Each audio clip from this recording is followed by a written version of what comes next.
Speaking of the U.S. Presidential race, she signed her endorsement. Taylor Swift, childless cat lady, the pop icon, encouraging her 283 million Instagram followers to vote for Kamala Harris. Her post coming just in the wake of Tuesday's debate in Philadelphia. More now from Emerald Maxwell.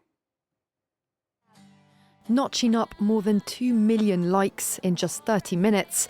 The post landed in the minutes following the Trump-Harris TV debate, which the singer said she tuned into.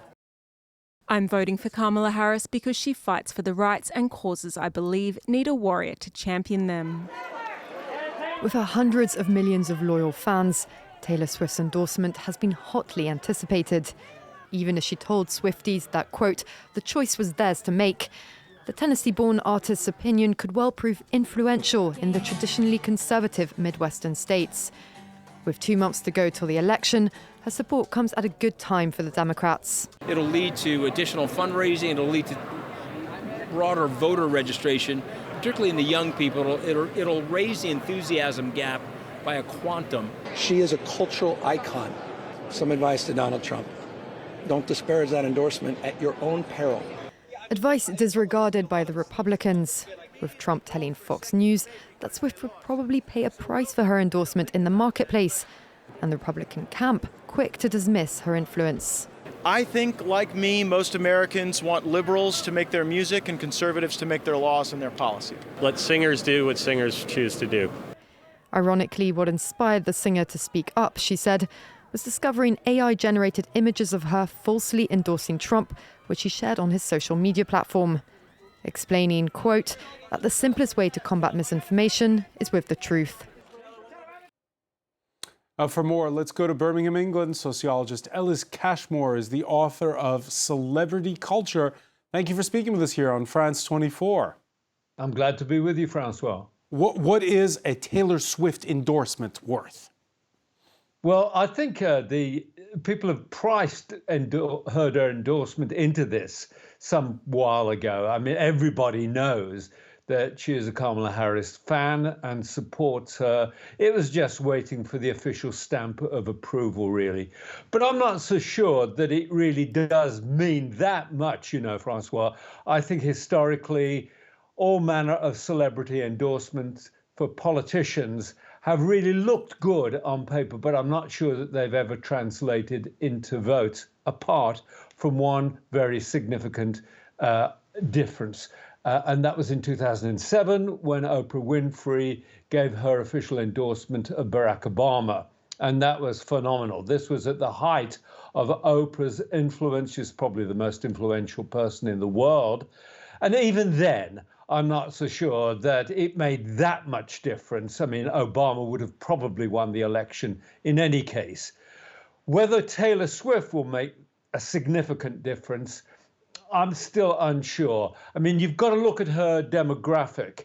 Most of her followers are under 18. Let's say 30%, as a guesstimate, are under the age of 18, so they can't vote anyway. And then at the other extreme of the spectrum, those aged 40 and over, and she still has a great many fans, even my age, who are great followers of hers. So she is a phenomenon.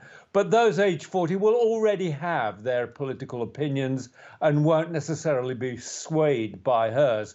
That leaves the 50% in the middle, between the ages of, say, 18 to 40.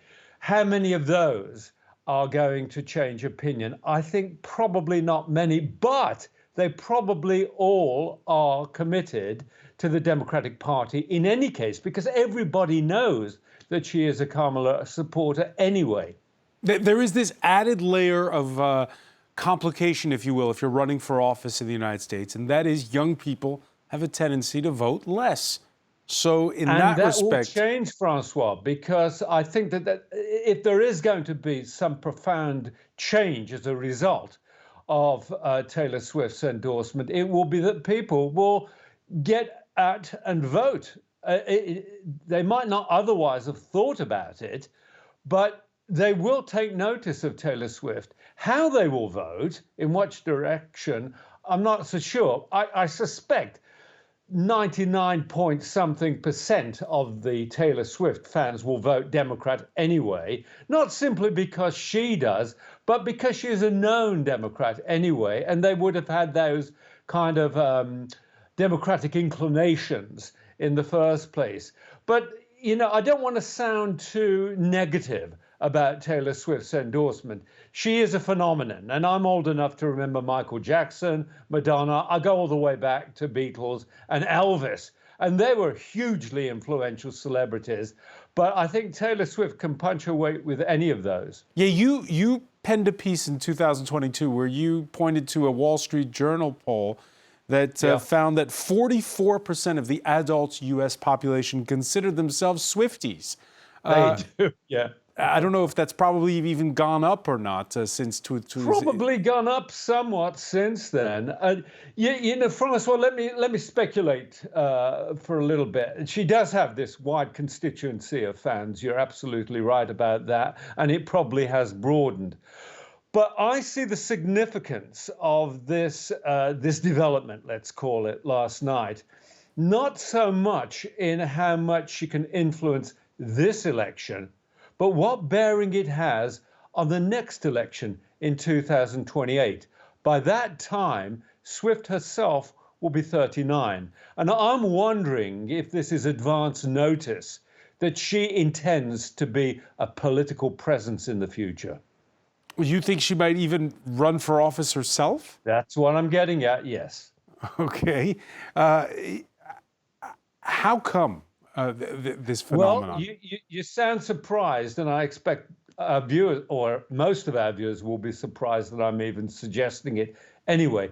But we've entered a new era in politics. 10 years before Donald Trump ran, it would have seemed absolutely preposterous that a guy who was a talk show host, the guy behind The Apprentice, would be running for office and eventually become president. It would be ridiculous for a man without any political experience to occupy the most influential, most powerful political office in the world. Taylor Swift has the advantage of massive influence, global influence. She has the hearts and minds of hundreds of millions of fans. As they mature, their political opinions will take shape. And she may be around, and I think she will be around in a musical entertainment sense, but she may be around to help people understand politics. I don't dismiss celebrities in politics.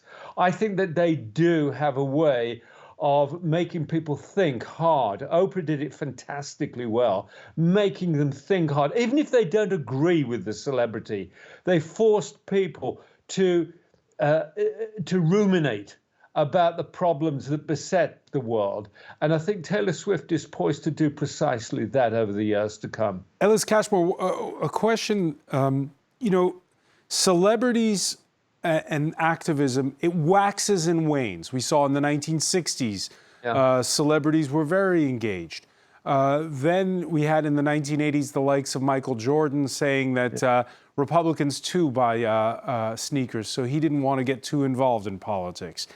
Today, we've seen on social media a lot of athletes, a lot of music stars do get involved. Why is that there's more activism among celebrities than in previous years? Well, first, there are two reasons. One, because the athletes themselves have begun to realize the power that they have to influence people and want to wield that power. Not just in sports, but in show business generally. Because that's a double-edged sword. I mean, Donald Trump saying that Taylor Swift will pay a price for this is what he said. Well, let me just finish the argument, if I may, Francois, sure. and I will certainly return to your point. It is a double-edged sword, as you say. The celebrities do it for two reasons. One, because many of them are authentically concerned and genuine. Others believe that the days of celebrities as just celebrities are over, and people demand more from them. They want thinking, feeling celebrities who know about the world and have an opinion about the world and perhaps are in a position to exercise that opinion to the good. And so celebrities themselves, sport and entertainment and beyond, have begun to disclose what their feelings are. And we, the public, the audiences, are demanding that, because the days of privacy are over when the likes of Hollywood stars could really think, I'm not going to reveal how I think and feel politically. Those are my concerns and they're private. The days of privacy are gone. Fans demand to know what's going on inside celebrities' heads. And so the celebrities either have to respond and reveal the way they're thinking and feeling, or perish. In the case of Taylor Swift, will it be bad for her business? Will she lose record sales from those who like Donald Trump? I don't believe so. I think that the people who already are the followers of Taylor Swift, who buy the concert tickets and the downloads and the movies, the movie tickets, I believe that they already know what Taylor Swift's political inclinations are, and they would have fallen out with her a long time ago if they disagreed severely. Some of them may be persuaded by her, others might feel neutral. Even the Trump supporters, who now know officially that she is not in favor of Donald Trump, I think that they will still remain fans. So I don't think that this, that edge of the sword, to use your metaphor, is going to cut into her sales or indeed her popularity in years to come. Ellis Cashmore, the author of Celebrity Culture, thank you so much for joining us from Birmingham. My pleasure, Francois.